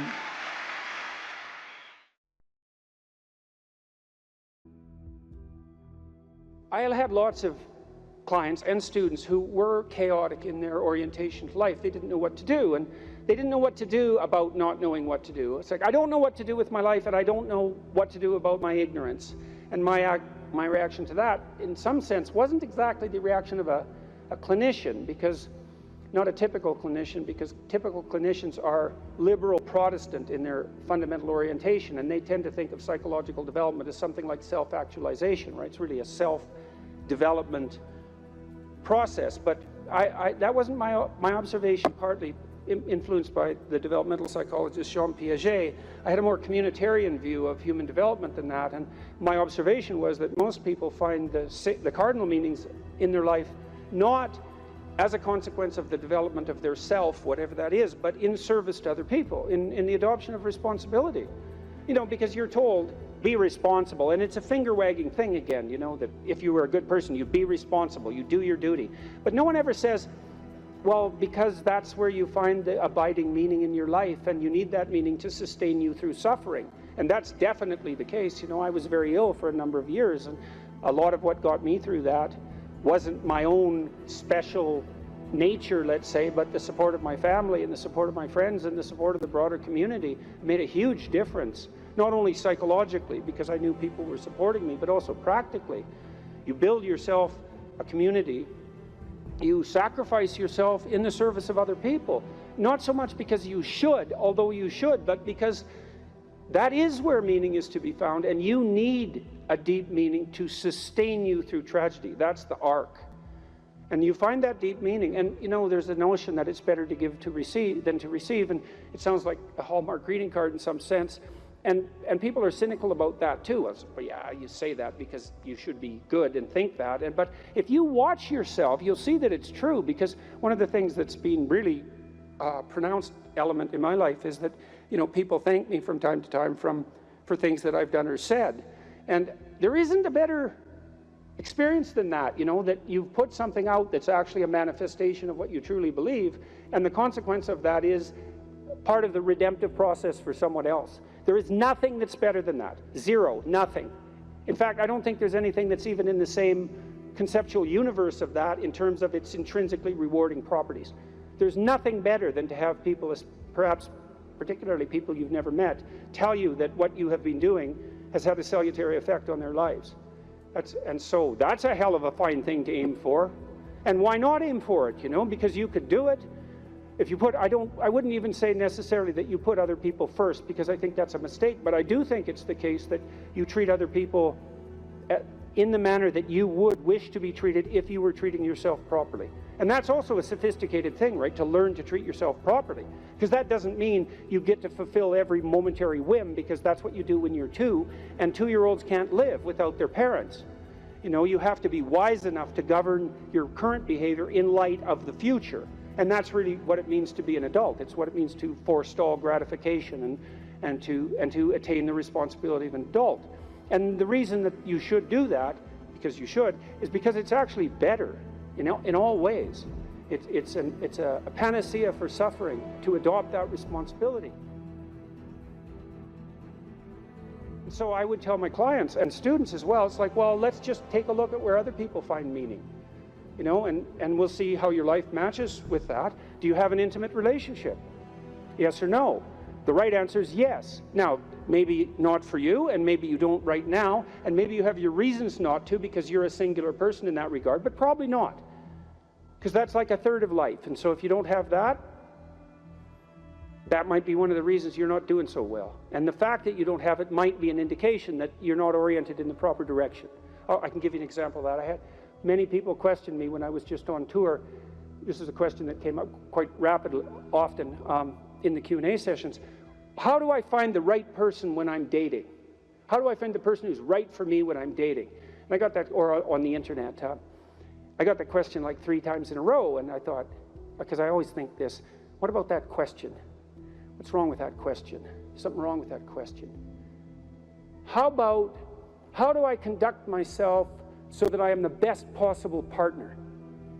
Now that's a whole different, right? That's a whole different conceptual universe, and virtually no one ever asked that question. And I would say, well, if you want an answer to the first question, which is how do I find the person who's right for me, you actually start by asking the second question, which is what can I bring to the table for someone else? And if you're really good at bringing something to the table for someone else, hey man, people might be lining up to be your partner. And if they're not, then you might think, well, maybe I'm just not bringing the right thing to the table. And that's worth thinking, especially if you're desperate, you're lost, and you're alone. It's like, maybe I got this wrong. And I usually sort of top that with the suggestion that even if you did find the person who was perfect for you, and they're that perfect, what makes you think they wouldn't take one look at you and run screaming away? And they likely would if they were that perfect, because, you know, really, are you that much of a catch? And if you think you are, you know, that might be part of the problem. So that's one, right? Intimate relationship. So I would say to you at the crossroads, develop a vision for your relationship. You know, there's a gospel saying, which is, of course, impossible to comprehend or believe. Knock and the door will open, ask and you will receive, seek and you will find. And people think, well, no way, the world's not constituted like that. It's like, it goes back to the idea of aim. If you don't aim at it, you're not going to hit it.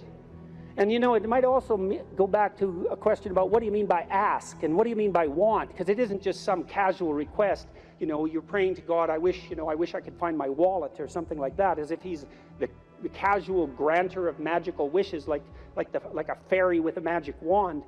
You know, it's not that. Asking means something like this: I am willing to give up everything that I'm doing wrong so that I can put things right, if I could know what right was. And that's you're on your knees when you say that, man. And maybe if you're on your knees, you get the answer.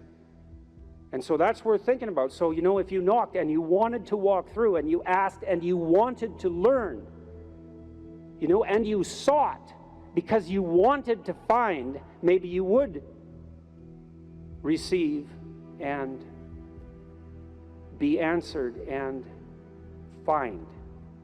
but not without aim. And so I might say, well, look, if you could have the relationship you wanted, you get to have the relationship you want and need, but you have to know what it is. And so then you need a vision of that. It's like, and a developed vision, you know? Not, I need to find the person right for me. It's like, what do you mean by that? No. How about, how are you going to treat your partner when they come home from work? How about something that concrete? Or how would you like to be treated when you come home from work? Or what sort of partner do you want in relationship to their attitude towards children? You have to make it real, you know, like it's the story of your own life, which, by the way, it is. And then maybe you find it, because at least once you've developed the vision, if it manifests itself, you'll recognize it. That's something. Why don't you set your family right? No, you need siblings. Maybe you don't have them. Set your relationship with your parents right. Fix your relationship with your father, with your mother, with your siblings.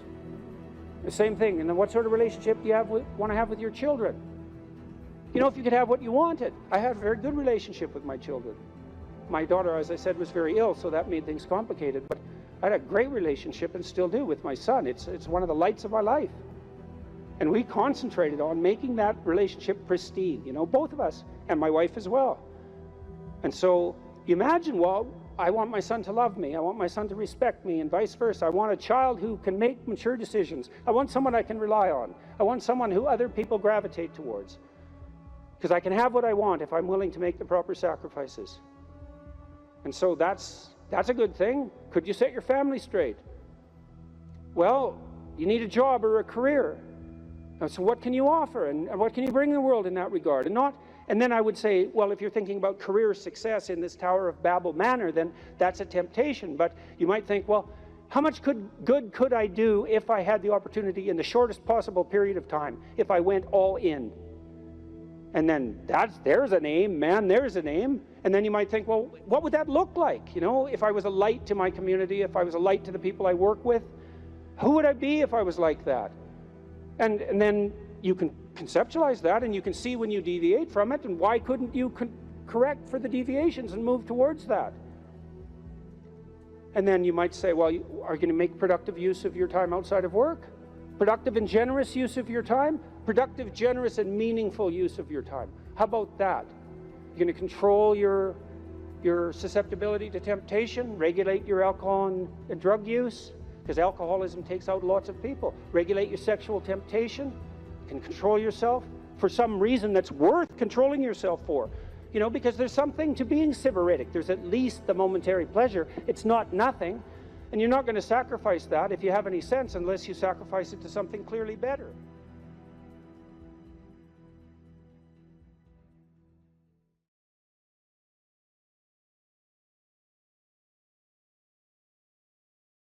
So one of the pathways that's on display with regards to the formulation of an identity, let's say, is this injunction, which is really a temptation to love yourself. So we should take that apart. Now, the first question might be, well, what do you mean by yourself? And one answer to that is the person I am now. And you should love and feel good about the person you are now. And that's actually a dubious proposition for a variety of reasons. One is, whatever yourself is not only what you are. Yourself is also what you could become, and what you will and could become. And so to love yourself properly is not only to love what you are, who you are, whatever that means, but to love who you could become. Now, one of the things I've observed is that it's very demoralizing, let's say, for the typical young man.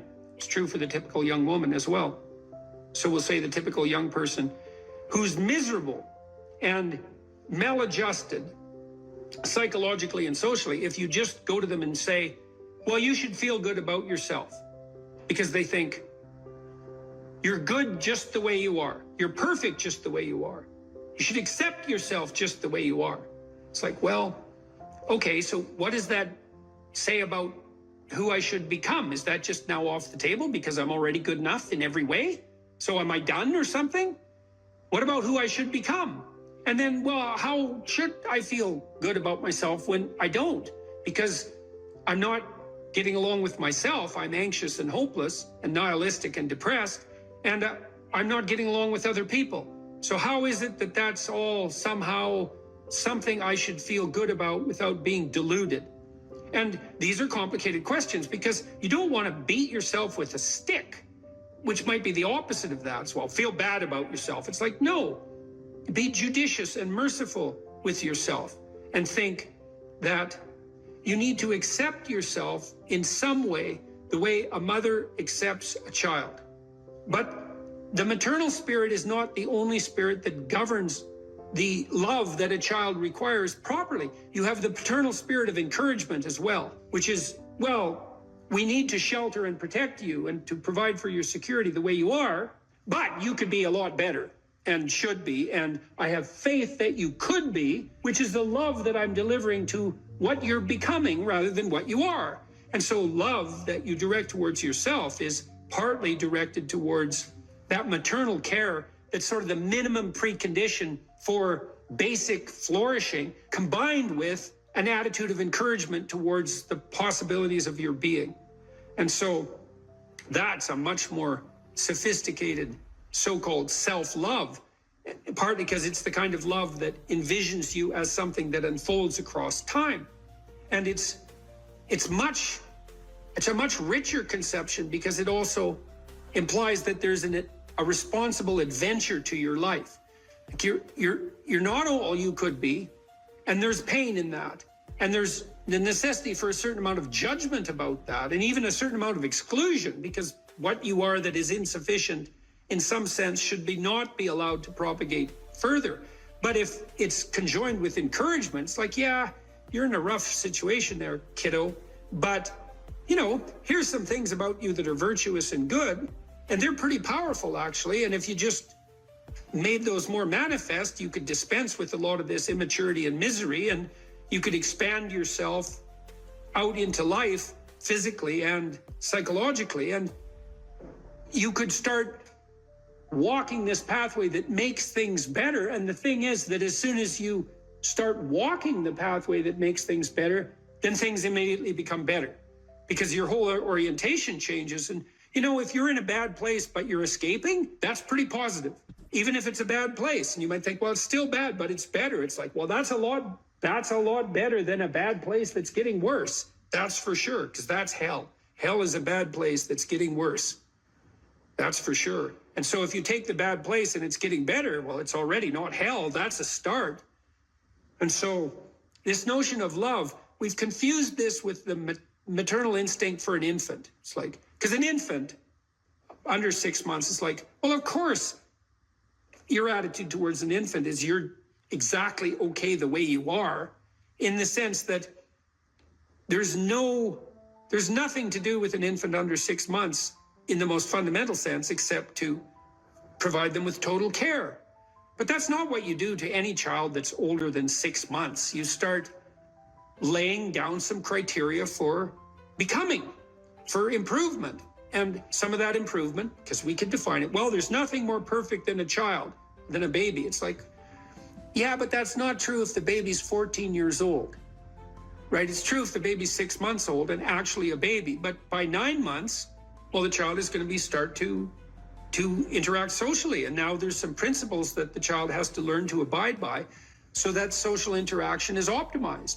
And then you want to replace the infant with the toddler, who has a certain domain of autonomy and responsibility and a certain capacity for social interaction. And you want to replace the toddler with the young child, with the preschooler, who now can negotiate a shared social space. And you want to replace the preschooler with the older child, who's now capable of taking on as much domestic responsibility as is appropriate for that age. You want to take the infant who's entirely dependent and turn them into something that's autonomous and then socially integrated, and then socially integrated in a manner that's moving them towards individual responsibility. And the love is not only love that's devoted to what they are at any point, which is that encompassing maternal love, say, but the love that says, yeah, kid, we're pretty happy you're around, but the new you is going to even be better. And that's encouragement, and that's part of love. It's half of love, that's for sure. And you want to direct that to yourself as well. It's like, You don't want to judge who you are so harshly that you just destroy yourself and everything is cast into the pit. You want to take a look at yourself and say, look, you know, you're a person among persons and you have intrinsic worth and you have your flaws, your sins, your domain of ignorance and inadequacy. But that doesn't mean that you're entirely worthless because of that. You have a base level value. That's intrinsic worth, let's say, that's reflective of the fact that you're made in the divine image. In the most fundamental sense, you have intrinsic worth, and that's due a certain degree of baseline love.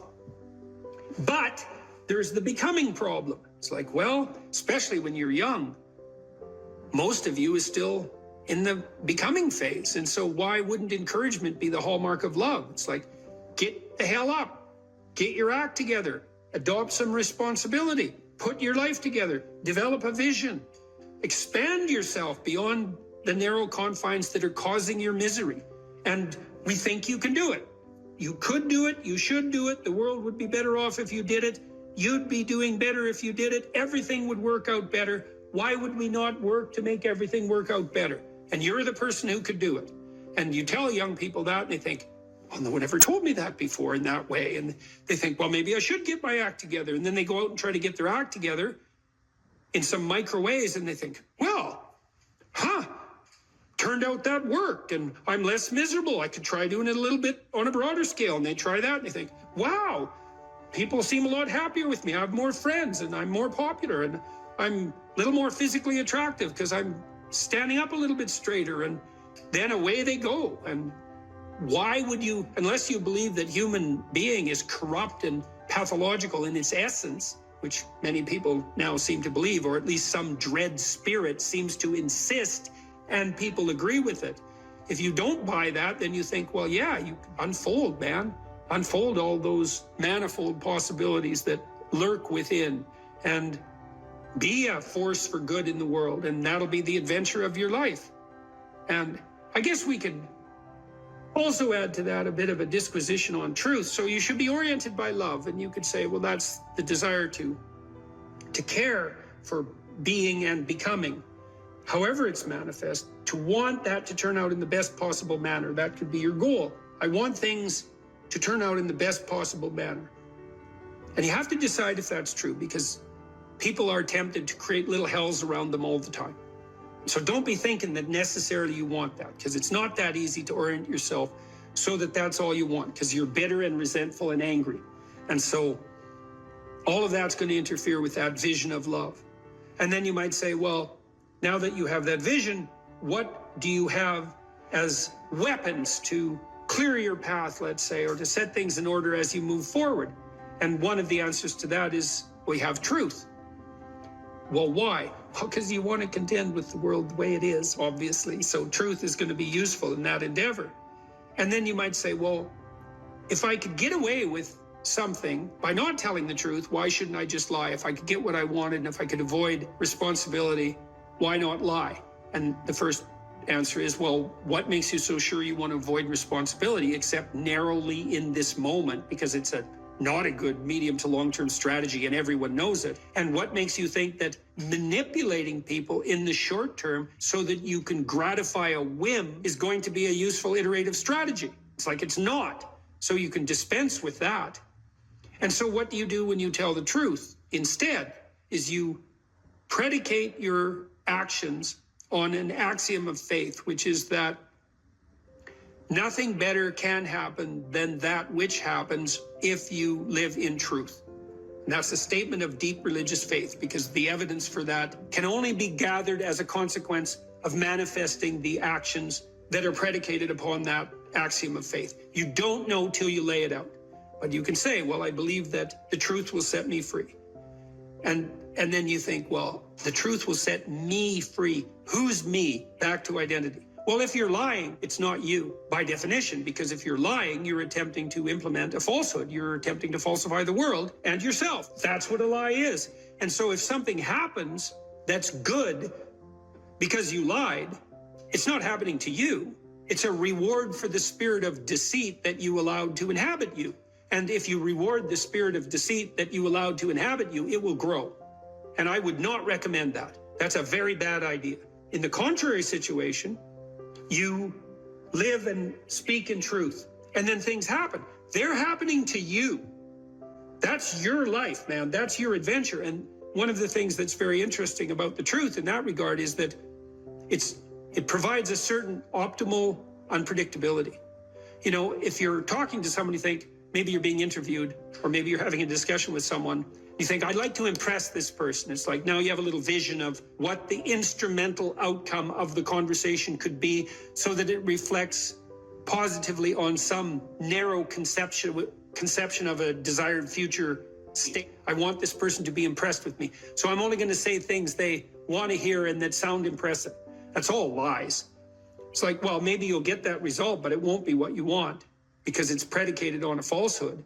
Instead, you could just have a conversation with the person, like a real conversation. It's like, what do you think? Here's what I think. Do you like it or not like it? It's like, well, I don't know if you like it or not like it. It's like, we can talk about that and why, but it's still what I think. And that doesn't mean it's right, but it's what I think. Well, then you lay that out, and then what happens to you is what happens to you. And then it's unpredictable, because imagine you're speaking deceitfully and instrumentally. You want something from someone. Okay, well then you're lying, so the you that receives is not you. It's the spirit of deceit. And it's also, you're instrumental because you think that that narrow vision is optimal, even though it requires deceit. You can just throw that away and you can say, well, I'm going to say what I think, carefully and judiciously, feeling out the words, and then I'm going to accept whatever happens, no matter how unpredictable. And then what you'll find is that's where you have adventure. Because you might ask too, well, what do you have to offset against the catastrophe of life? Responsibility, friendship, place, job, career, education, all of that. Adventure. Adventure. Is the adventure worth it? Well, if you tell the truth, you will have the adventure of your life. That's what will happen. Imagine someone that you treat well, that you love. Now try to treat yourself that way. You got to detach from yourself a bit. You got to think, okay, well, I'm a person among other people, and I deserve at least as much respect as a person among other people, and I should be trying to help myself across time. And instead of being self-contemptuous and self-destructive, I need to take care of myself as if I'm potentially valuable, and to lay out my life that way. And so that's what that chapter is about. And it's hard for people, you know. They don't take care of themselves as well as they should. And I don't mean, you know, take care of yourself. I mean, that isn't what I mean. It's like, it's not a moralistic attack.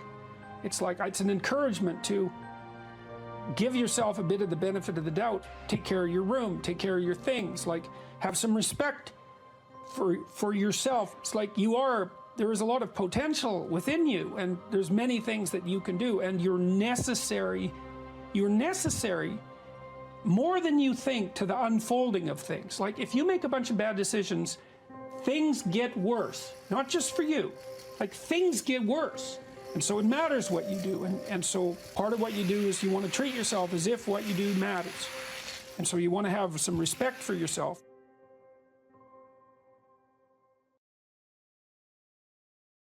One of the things Solzhenitsyn said about hedonism, he said, the doctrine that life is for happiness is invalidated by the first sound of the jackboots kicking in your door.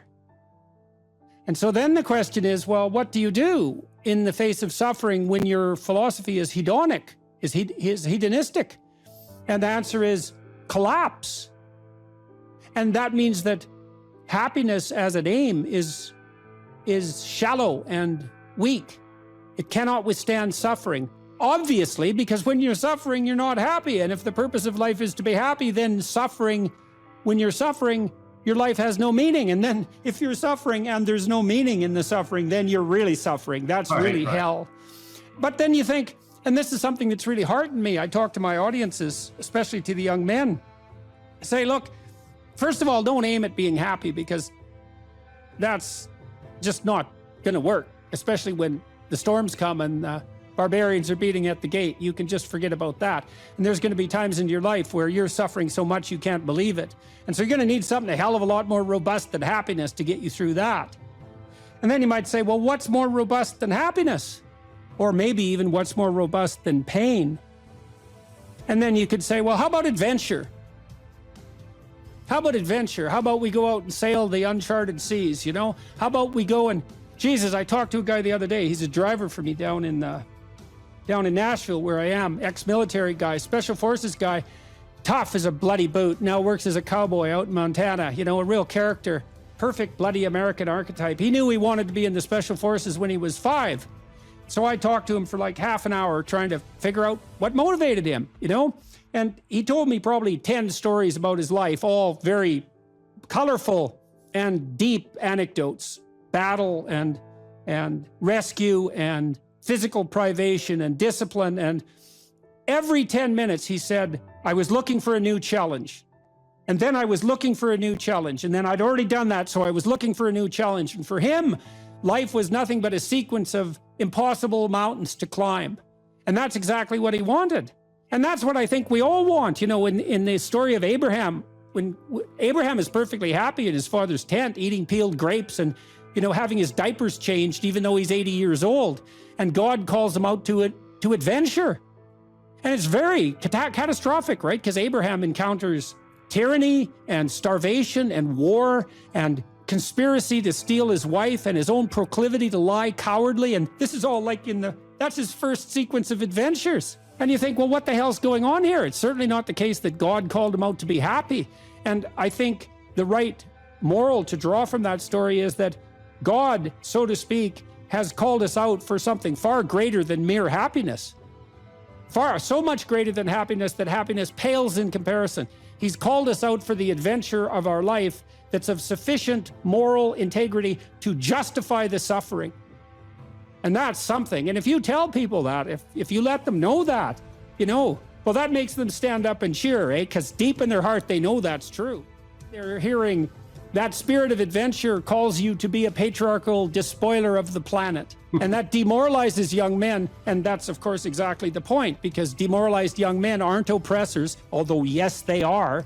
And they're not despoilers of the planet, although, yes, they are. And so happiness, it's like, you know, that's just, happiness is a side effect of moral venture, you know, and if it comes along, you should be bloody thrilled. But as an aim, it's for narcissistic 3-year-olds as an aim.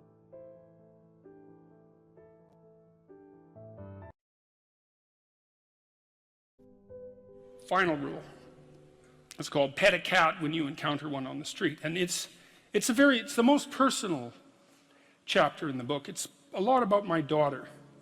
And my daughter was very ill when she was a kid, but particularly when she was a teenager. She had a very terrible time of it.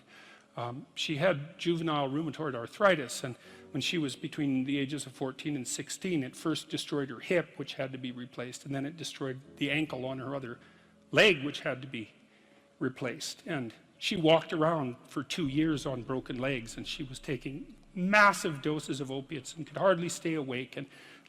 And she had this advanced autoimmune disease, which produced all sorts of other symptoms that were just as bad as the joint degeneration, but which are harder to describe. And so it's just bloody brutal.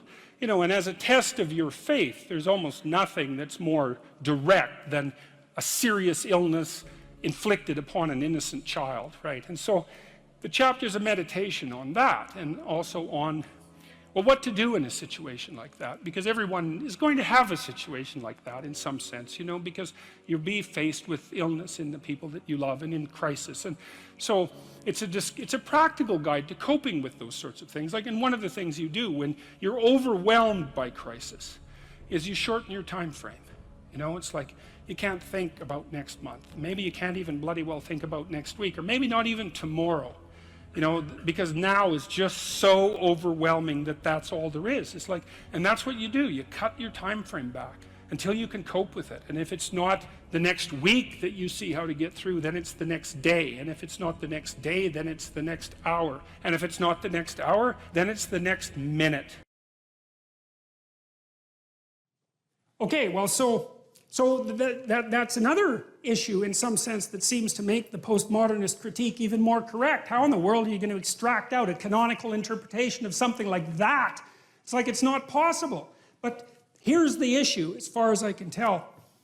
So the postmodernists extended that critique to the world. They said, look, well, a text is complicated enough. You can't extract out a canonical interpretation. What about the world? The world's way more complicated than a text, and so there's an infinite number of ways that you can look at the world. And so how do we know that any one way is better than any other way? And that's a good question. Now, the postmodern answer was we can't. And that's not a good answer, because you drown in chaos under those circumstances, right? You can't make sense of anything. And that's not good, because it's not neutral to not make sense of things. It's very anxiety-provoking. It's very depressing, because if things are so chaotic that you can't get a handle on them, your body defaults into emergency preparation mode, and your heart rate goes up, and your immune system stops working, and like you burn yourself out. You age rapidly because you're surrounded by nothing you can control. That's an existential crisis, right? It's anxiety-provoking and depressing, very hard on people. And even more than that, it turns out that the way that we're constructed neurophysiologically is that we don't experience any positive emotion unless we have an aim and we can see ourselves progressing towards that aim. It isn't precisely attaining the aim that makes us happy. As you all know, if you've ever attained anything, because as soon as you attain it, then the whole little game ends. Then you have to come up with another game, right? So it's Sisyphus. And that's okay, but it does show that the attainment can't be the thing that drives you, because it collapses the game. That's what happens when you graduate from university. It's like you're king of the mountain for one day, and then you're like surf at Starbucks for the next 5 years, you know? So, yeah. So what happens is that human beings are weird creatures, because we're much more activated by having an aim and moving towards it than we are by attainment. And what that means is you have to have an aim, and that means you have to have an interpretation. And it also means that the nobler the aim, that's one way of thinking about it, the better your life.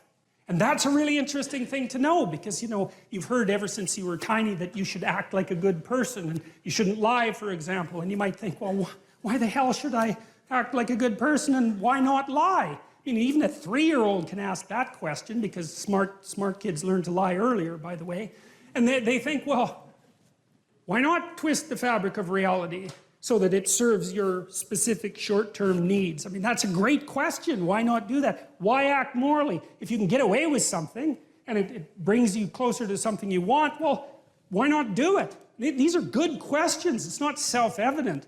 Well, it seems to me tied in with what I just mentioned. It's like you destabilize yourself and things become chaotic. That's not good. And if you don't have a noble aim, then you have nothing but shallow, trivial pleasures, and they don't sustain you. And that's not good, because life is so difficult, it's so much suffering, it's so complex. It ends, and everyone dies, and it's painful. It's like, without a noble aim, how can you withstand any of that? You can't. You become desperate, and once you become desperate, things go from bad to worse very rapidly when you become desperate. And so there's the idea of the noble aim, and it's not something, it's something that's necessary. It's the bread that people cannot live without, right? That's not physical bread. It's the noble aim. And what is that? Well, it was encapsulated in part in the story of Marduk. It's to pay attention. It's to speak properly. It's to confront chaos. It's to make a better world. It's something like that. And that's enough of a noble aim so that you can stand up without, cringing at the very thought of your own existence, so that you can do something that's worthwhile to justify your wretched position on the planet. So now the literary issue is that, look, you take a text, you can interpret it a variety of ways, but that's not right. This is where the postmodernists went wrong, because what you're looking for in a text, and in the world for that matter, is sufficient order and direction. So then we have to think, well, what does sufficient order and direction means? Well, you don't want to suffer so much that your life is unbearable, right? That just seems self-evident. Pain argues for itself. I think of pain as the fundamental reality, because no one disputes it, right? I mean, even if you say that you don't believe in pain, it doesn't help when you're in pain. You still believe in it, right?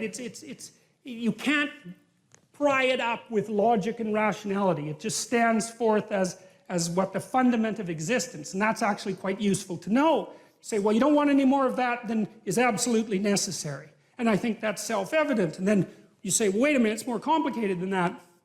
You don't want any more of that that's necessary today, but also not tomorrow and not next week and not next month and not next year. So however you act now, better not compromise how you're going to be in a year, because that would just be counterproductive. That's part of the problem with short-term pleasures, right? It's like act in haste, repent at leisure. Everyone knows exactly what that means. So you have to act in a way that works now and tomorrow and next week and next month and so forth. And so you have to take your future self into account. And human beings can do that. And taking your future self into account isn't much different than taking other people into account, right? Because I remember there's this Simpson episode, and Homer downs a quart of mayonnaise and vodka. And he says, Marge says, you shouldn't really do that. And Homer says, that's a problem for future Homer. I'm sure glad I'm not that guy.